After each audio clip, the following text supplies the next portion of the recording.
Talo fatu talo follow Radio Samoa le nei tai au, usi mele whaafonga o talo le asunga fua.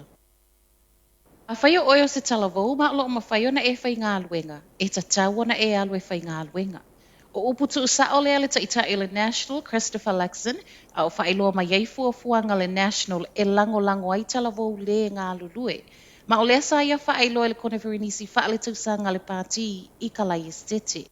So no Luxon, o le National o lo au i le tū a tangata totongi i la fonga. Ma a whai o leo lo ti e fua le tala vau o lo o la benefiti a o lo o mawhai o na whai ngā luenga. Ma o lea fo e o lo o mawhai i lalo o pūlenga le Labour o le National wa uma. Mo tala vau o lo tau mawhai e sa ili ngā luenga. O le ai ele fesoa soani wha o popo mai le whai ngā malo o le National e una i ai pēa le anga e sa ili le ngā luenga. I whaamaunga o sa wai le silia ma le tausanga, to e titi whaaluaina tala vau o lo tala benefiti wa tā ua le job seeker. Le benefiti lea e maua o tau mawhai e sa ili ngā luenga. Ma o nei whaamaunga o lo whai lea tālu mai le lua festival fitu. Ma e tūsa ma le se lau wafe tangata o lo mawhai o na o e whai ngā luenga, lea o lo tala ina le job seeker. Ua toe lango nai fo e ma le upu sanction po le whaasalanga lea e tau fiai. Le mau o le benefiti pe a le whaamalia ina ngā ioi ngai tatau na whai e le tangata tala benefiti, ma ele i maoti po ua whaasalanga i saunoanga le taitai. E se tali o le malo whaapele Green Party o ne fuafuanga e le mauti noa pe ma whai o na whaatau nuu. O linga mai wa sau i lalo cases whaamawino le Omicron i tua i le community. Tolu afe tolu se lau ma le lua cases fo el COVID il community reportia mai le soifua malo loina na nafi. Ma afa atu sai le aso sao le vai aso walu, o lea wapa u. E ono se lau ma le ono tangata i sau le reportia na nafi o lo i fale mai, ma o le se fulu ono i lato o lo i potu ti ngā ina.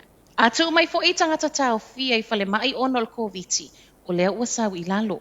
I le reporti o na nafi na ta ua mai ei fo i, se fulu walu isi tangata mali liu fa au popo, e mali liu o lo mawele virusi. Ma ua ato ele afe ono se lau tolu walu, tangata kiwi mali liu.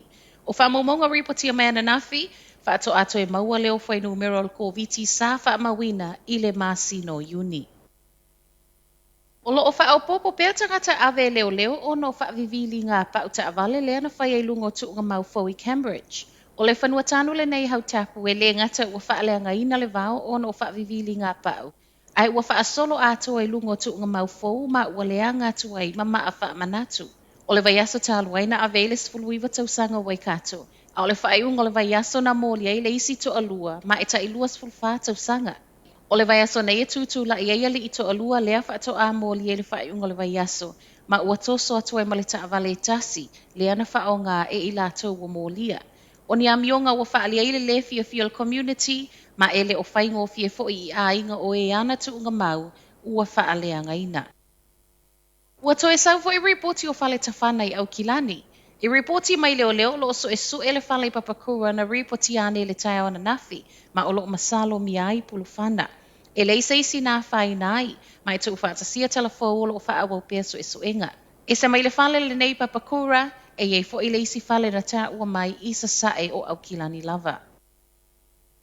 Matala muli, ua mo o mia swinga. Ma ua mo o mia fo ile pale mia ma le malo se ia whaia se wha ai unga i ngā oi o lo wha o ngā ina te avale, e wha alea ngai whale o loa. O le wawea o la sa tōna i whatoa o mātu, na o so wha ia ma wha alea ngai nai le legal land i Mount Wellington i au kilani. Ma i ata video wa toe sala lau o lo o mā wai le matua i wha alea ngai ino o totono le whale o loa. Mai lele i pule, Andrew Barr e tu sa ma le tolu se fulo minute le ana iei totono le whale o loa le au ngā oi.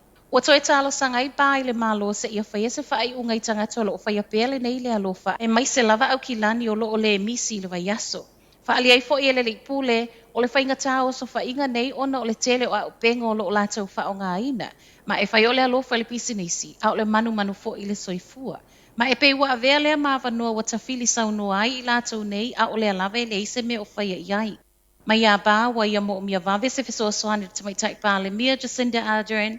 Ma ua ia wala au wai wha apitoa le taitai o le atunu u se ia whaia se wha ai unga tāla whea ngai e wha asala ai i lātou nei. Tala nao le tai au, manuia le nei aso.